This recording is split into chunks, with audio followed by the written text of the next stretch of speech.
Lasciamo gli stabili di Orias, un singolare villaggio composto da 12 fienili risalenti all'inizio del XIX secolo e utilizzati per conservare il fieno e per ospitare i bovini prima del trasferimento nelle malghe di alta quota.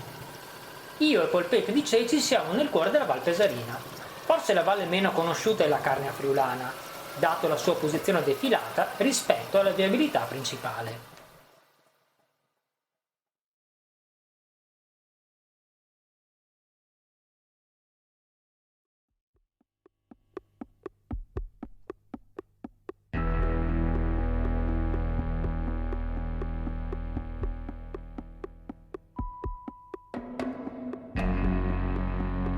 Sciacallo, ti vedo assonnato, come dicono i Pink Floyd in questo pezzo, Time. Sai cosa possiamo fare? Facciamoci ispirare dai Pink Floyd e andiamo a visitare Pesaris, il paese degli orologi.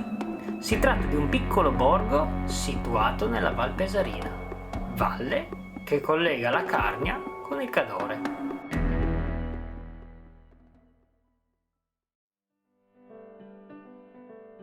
Il borgo di Pesaris si trova a nord-ovest di Tolmezzo. Il centro più importante è la Carnia Friulana. Da Tolmezzo si segue per Villa Santina lungo la strada provinciale 125, poi si volta verso Varo lungo la strada regionale 355 e successivamente si imbocca la strada statale 465. L'origine dell'arte orologiaia pesarina è incerta, in quanto ogni documento scritto è andato distrutto nel 1943 durante l'occupazione cosacca.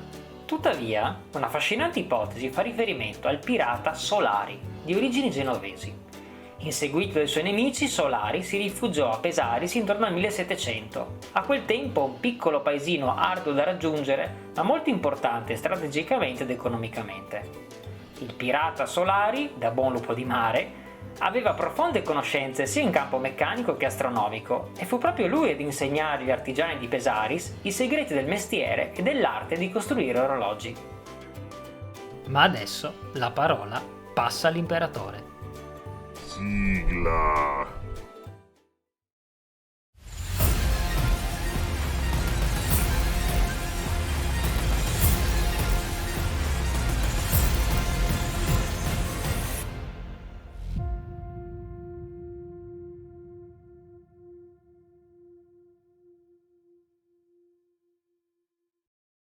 Il tour degli orologi inizia appena arrivati al parcheggio del paese, dove c'è l'orologio a pale giganti, in cui le pale che compongono ogni cifra dell'ora sono aperte al libro e girano con il passare del tempo. Lasciato il parcheggio all'ingresso del paese, incontriamo un enorme orologio dipinto sul fronte di un edificio, che rappresenta il calendario perpetuo, in cui vengono indicati il giorno, il mese, il segno dello zodiaco, la durata del sole e della notte. Continuiamo ammirando l'orologio a turbina. In questo caso l'orologio è regolato dal pendolo. La spinta è generata dalla ruota d'acqua che sostituisce il tradizionale peso.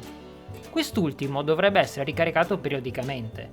La turbina invece gira perennemente per mezzo del flusso di acqua che scaturisce dalla sorgente. Particolarmente suggestivo è l'orologio dei pianeti, che rappresenta il sistema solare nella visione copernicana, ovvero con il Sole al centro. In essi sono indicati il ciclo di rotazione della Terra, la posizione della Luna attorno alla Terra, il ciclo di rivoluzione della Terra attorno al Sole con l'indicazione dei mesi e delle stagioni, e il ciclo di rivoluzione dei pianeti intorno al Sole, la posizione reale dello zodiaco dietro al Sole vista dalla Terra, che è indicata dalla lancetta rossa. L'orologio ad acqua a vasi basculanti è una clessidra d'acqua automatica, in cui un recipiente basculante costituito da due parti viene riempito di acqua in modo alternato. Avvenuto il riempimento, il peso dell'acqua ne causa il ribaltamento e questa corsa aziona due arpioni che trascinano in rotazione le lancette dell'orologio. Per ultimo, visitiamo un orologio a vasche d'acqua. Si tratta, come il precedente, di una clessidra d'acqua. Un flusso d'acqua di portata predefinita riempie una delle 12 vasche in un'ora, dopodiché l'acqua passa alla successiva. Io e Polpetta di Ceci vi consigliamo di visitare il Museo dell'Orologeria posto al centro del paese, che vi offre una visione completa della produzione orologiaia pesarina. Nella descrizione del video vi lascio un link dal quale scaricare un opuscolo che vi mostra il percorso per la visita dei 15 orologi con la loro descrizione.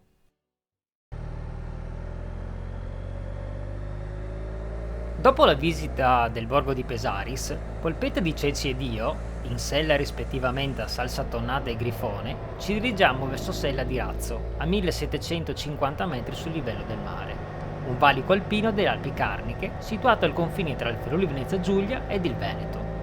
Nei pressi del valico si estende l'altopiano di Casera di Razzo, circondato da fitti boschi di abeti.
Dalla Sella di Razzo, con tanto di malga chiusa e quindi profonda delusione per non aver comprato né formaggi, né burro, né ricotta, Però c'è l'escavatore. c'è lo scavatore, non ci rimane che dire il cielo stellato sopra di me E le crocchette dentro di me.